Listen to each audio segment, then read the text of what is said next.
You ever catch yourself listening to someone just like totally rocking their English? Yeah. Like so smooth and natural. You just think, man, I wish I could pull that off. Oh, yeah. I know that feeling for Yeah, sure. I think we've all been there, right? Like wanting to just nail that kind of effortless English vibe. Definitely. It's like, Power of having those kind of expressions right at your fingertips. exact. Okay, what's that? We're going to explore 10 super useful English idioms, break down what they mean, Okay. look at some real life examples of how they're used, Oh. and by the end, you'll be ready to start using them yourself. So our first idiom is a blessing in disguise. Ah, classic. A classic, right? Okay, so a blessing in disguise. Imagine something happens, and at first it seems like bad news. Okay, yeah. But then as things play out, it actually turns out to be a good thing. That's a blessing in disguise for you. Yeah, exactly. It's like that oh no moment that turns into, wait a minute, this is actually working out better than I thought. That's it. Examples for us to illustrate this. Okay, let's hear them. So here's the first one. Losing that job was a blessing in disguise. I got a better one. Oh, yeah, I've been there. So true. Right. At first, losing a job is like a huge setback. For sure. But then, boom, a better opportunity comes along. Exactly. Suddenly that initial negative thing is totally reframed. Failure is sometimes a blessing in disguise. It's so true. So now, I want to throw this out to you, our listener. Yeah. Can you think of a time when something maybe not great happened, but looking back, it actually turned out for the best? Yeah. How would you describe that now, using the idiom, a blessing in disguise? Love that. Take a second to think about it. Yeah, really let that sink in. Okay, let's move on to our next idiom, which is beat around the bush. Oh, beat around the bush. We all know someone who does this. Right, this idiom is all about avoiding the main point. Yeah, it's like they're dancing around the topic instead of just coming right out and saying what they mean. Totally, and it can be super frustrating. Oh, the worst. Right, because you're just sitting there like, okay, just get to the point. Exactly. It's like, why are we wasting time here? And to illustrate this for you, we've got some examples again. Okay, hit me. So here's the first one. Stop beating around the bush. Come to the point. I feel like I've said that a million times. Right. It's like that plea for directness. Absolutely. You just want them to cut to the chase. All right, let's move on to our third idiom, which is better late than never. Ah, better late than never. Such a good one. Super positive. Very encouraging. It's all about recognizing that it's okay to be late as long as you eventually get things done. Yeah, sometimes life gets in the way, you know. Totally. And the examples here really capture that positive vibe. Okay, let's hear them. Here's the first one. I finally started learning English better late than never. Hey, that's great. Never too late to learn. And it's probably how a lot of our listeners feel, right? Absolutely. It takes courage to start something new, especially if you feel like you're behind.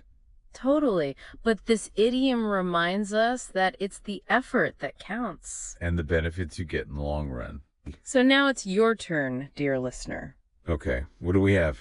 Think about something you started late in life. Mm-hmm.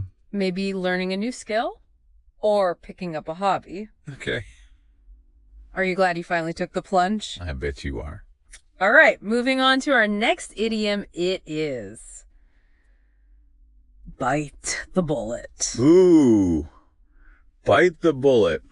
This one's a little more intense. A bit more hardcore, right? Yeah, it's about facing something tough, something you'd rather avoid. Exactly. It's like bracing yourself for something unpleasant, but knowing you got to do it. Like ripping off a Band-Aid, just got to get it over with. And the first example here perfectly captures that.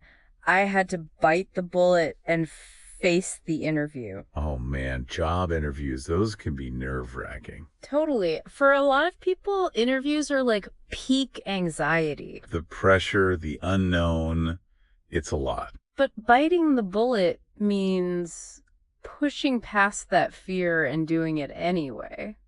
Gotta power through it.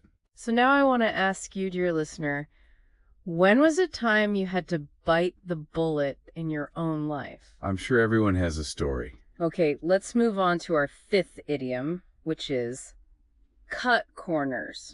Corners.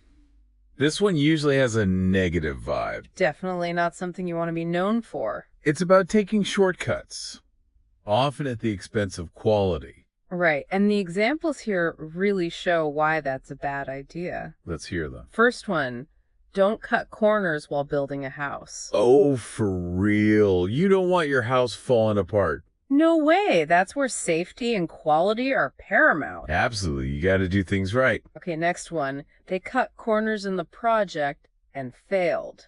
See, that's what happens. It backfires. It shows that prioritizing speed or saving money over doing things properly can lead to disaster. No shortcuts to success. Okay. All right, let's move on to our sixth idiom, in hot water. Oh, in the hot water. That's a good one. It paints a vivid picture, doesn't it? Yeah, it's like you can feel the heat.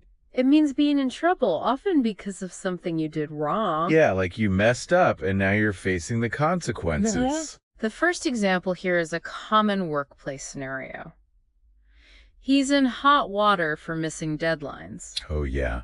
Deadlines are serious business. They can make or break projects, impact team performance, and disappoint clients. So missing them can definitely land you in hot water with your boss. Big time. So tell me, dear listener, have you ever been in hot water? What happened? Spill the tea. All right, let's move on to idiom number 7. Let the cat out of the bag. Oh, let the cat out of the bag. That's a fun one. It's all about revealing a secret, right? Yeah, usually accidentally or before you were supposed to. It's that oops moment when something that was supposed to be kept under wraps gets out. And the cat's out of the bag. Okay, here's a classic example. He let the cat out of the bag about the surprise. Oh no, ruin the surprise party.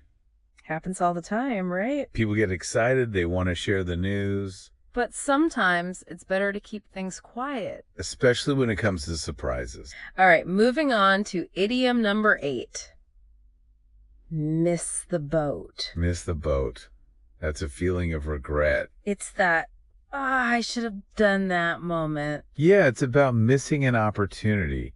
Usually because you didn't act fast enough. Or you just weren't paying attention. Yeah, now the chance is gone.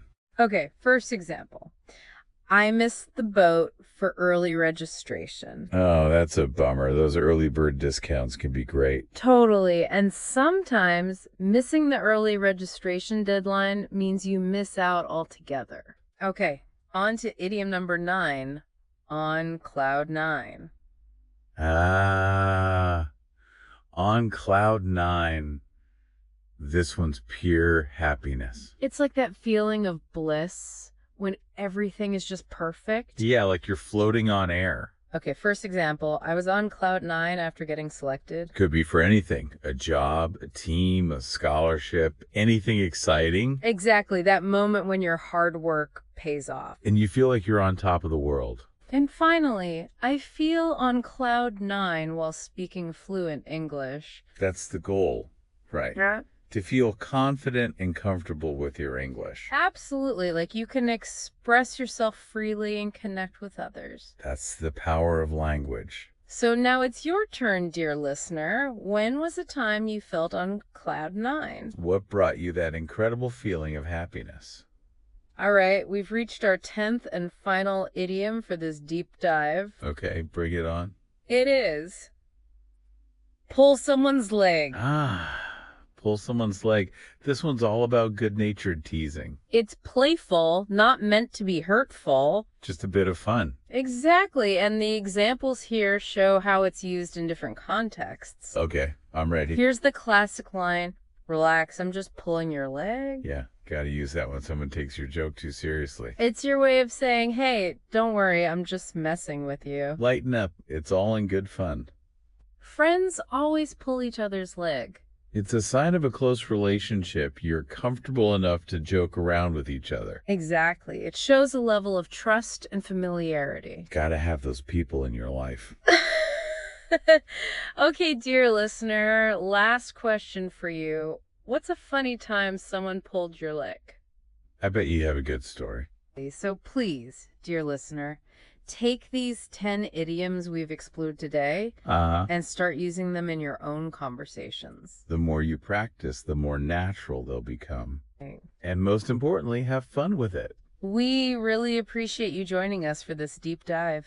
Thanks for being here. We'll be back soon with more deep dives into the fascinating world of English. So stay tuned, and until next time, happy learning. Bye for now. See.